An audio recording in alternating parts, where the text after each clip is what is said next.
Hello everybody and welcome to Live Your Dream TV, the coolest place on the web for entrepreneurs to be inspired, educated, and entertained. I am your host for today. My name is Mick Carbo and we are here with Louise Harris of Last Research and Editing. It's great to be here. Awesome, thank you, and welcome to the show. Thank We're you. glad to have you. So one question that I had for you was why Last Research and Editing? Well, it's really funny because you are the only second person since I started my business in 1992 to ask me that question. Most people think it doesn't mean anything, but it actually does. It's my initials, Louise Ann Sharon Toy, and then of course my married name is Harris.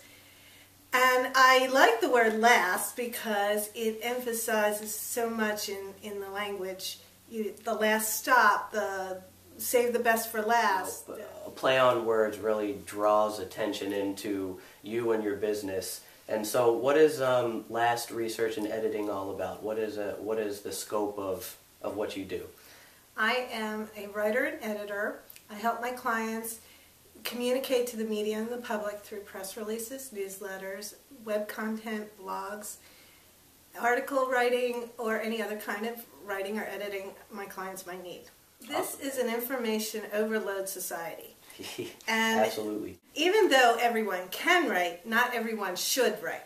Because there are people that they want to have their name out there, but they don't have a way to say it because their skills are in something else. Well, even today, even though mostly everything is electronic, the media, the newspapers, radio, sure, television, internet sites, they still want an actual press release written by a journalist. And a press release is basically telling them about a new company, about a new service, about an event coming up. So not every company needs a press release, but generally, at least once in their career, they could have one. Sure.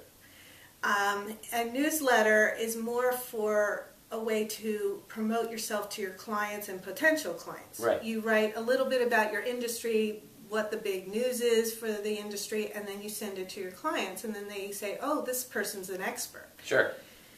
Web content, everybody has to have a website. And I have seen websites written by computer people that just put the website together by coding, and usually they are the worst websites on the web because they don't know how to write. And you need to, if you're going to have a web presence, you need to have clear words, proper spelling, proper grammar.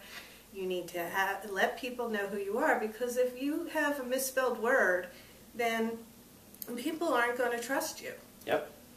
Well, there's an old saying that content is king, and you would be the queen of content, right? And the pen is mightier than the sword. Yeah, absolutely, absolutely. And if you're not on the internet, you're not in business these days. And then the other thing is a blog, and almost everybody, no matter what their business, should have a blog on their website, because it increases their name in search engines and increases their credibility as an expert, and it increases people knowing about them. Absolutely, absolutely. And that's another way I can help people, is write a 400-word blog for them once a week or once a month, whenever they want. Great, great, awesome.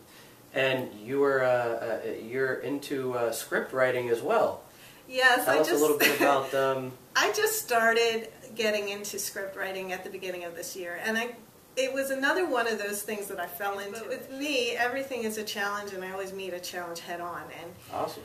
And then I started doing this, started editing the script for this one company, and then about 3 weeks later I got a phone call saying that I was a script writer and that he needed help with the script. And I was really shocked about that too, but that was basically from a word of mouth.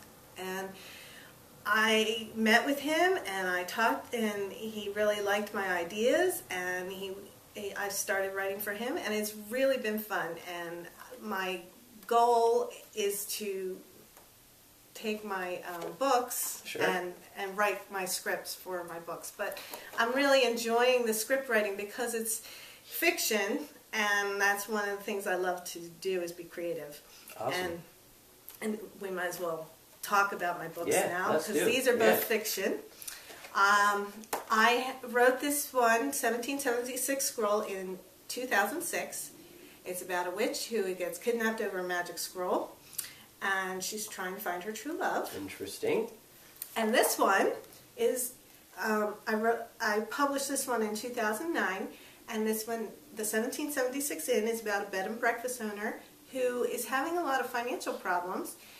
A theft, 2 fires, a sabotage, they're all ruining her business. Sure. And she thinks that the man that she met, the cruise manager, is the one causing the problems. And right.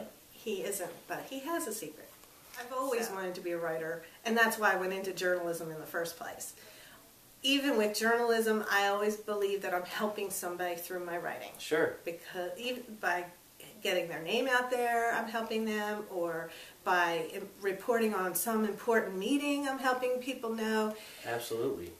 And I've always wanted to publish at least one novel before I died, and my sister, when we were living in Arizona at the time, and my sister called me and said a simple question: what is your dream?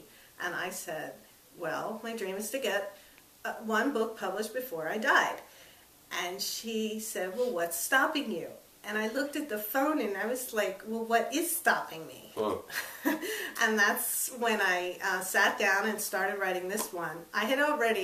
This one had gone through, I started writing, and then I would stop, and then I'd start, and then I'd stop. Sure. So I put this one away, but then when my sister said, well, what's stopping you? I started writing this one, and as therapy for some of the problems I was having, and then I realized in 2 months I had a manuscript, and then right. I just tried to get it published. And both of these books are published, right? Yes, so you Publish have America. Books that are published, and it's apparent to me that you're still living, so that must be a dream come true. Yes, it is a dream come true. That's awesome. That's the best form of advertising there is, word of mouth. Right. So in order to have that happen for the viewers as well. My advice to anybody who's starting a business: always be yourself. Never go against what you believe in. Always be high quality with your clients and integrity, and then they will tell other people about you. That is such good advice. Well, thank you so much, Miss Louise Harris, for being with us today. This was a great interview, and we really enjoyed having you on the show. And I enjoyed being here. Thank you. Awesome. Thank you. And I look forward to seeing it when it Great. comes out. Yeah, it'll be soon. Thanks for plugging in, guys. Our passion is your passion, and it's our mission that we come together as a community and go out there and help others, empower them to live their dream. Thanks again for plugging in.